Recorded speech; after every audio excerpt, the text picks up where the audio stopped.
And as we walked further, and the guide that we had was an awesome young brother who was in school at the University of Cape Coast, but who was passionate about his history and passionate about us as a people not forgetting and not allowing the world to forget, you know, what had happened to us, what has happened to us as a people. Because I truly believe that a lot of the things, in fact, I believe that 99% of the things that we are experiencing as a people now that we talked about earlier are a direct result of us not having healed those wounds, because those wounds are embedded in our DNA. They are embedded in our cellular memory, you know, and so until we begin to reconcile some of those things and heal them, we will continue to act out in the ways that we're doing. But, you know, going back to the dungeons, going through that process, actually going into these rooms and seeing, again, signs where because the Dutch had owned that particular Elmina Castle, the Dutch, the British owned it last, so there were three different people. There was someone between the Dutch and the British who owned it, another European country. But seeing where they had the Portuguese, that was it, because I have a picture of the Portuguese church that was in the courtyard. I have a picture of this trap door under, I think it was the governor's chamber, or it may have been the priest's chamber. But anyway, there's a trap door that leads from the female dungeon. First of all, there's a courtyard where he could look down and decide which one of these women he wanted to take advantage of that night and pick her out, and then later on have his people to bring her to him. So there was a door that led directly from the female dungeon up into his bedchamber. I mean, that was almost enough to make me physically sick when I think about, you know, we have been through all of that to get to 2007 and have our own brothers in rap lyrics demeaning and degrading, you know, black women. So I had, you know, there were just all kinds of emotions that were, you know, just running rampant in my mind and spirit. So the male dungeon and the female dungeon we toured, the upstairs chambers where the enslavers were, where they held church, where they had scriptures posted on the doors, in these places where humans were treated less than animals. A lot to reconcile. And I guess the most powerful experience was actually being in that small room where you go for the last time in this small opening that leads right out to the beach, where you would get in a small vessel to be carried out to the large ship. And that was what they called the door of no return.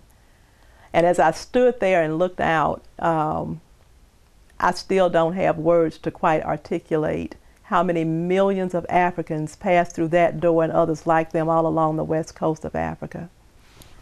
And a part of what I have been continuing to process is that because I know that nothing happens in the universe without a cause and a reason, I know that there had to have been some divine reason why that was allowed to happen. And as I look at the state of affairs in our world today, I'm beginning to be more and more convinced that African people somehow hold the key to the salvation of this planet in some way. And I say that because, you know, all evidence, whether it's scientific evidence from anthropological aspects, whether it's biblical information, whether it's, you know, even now DNA, you know, all evidence points to the fact that the first human beings on this planet came out of Africa, and they were African people. So that would make African people the parent race on this earth. But we have forgotten who we are.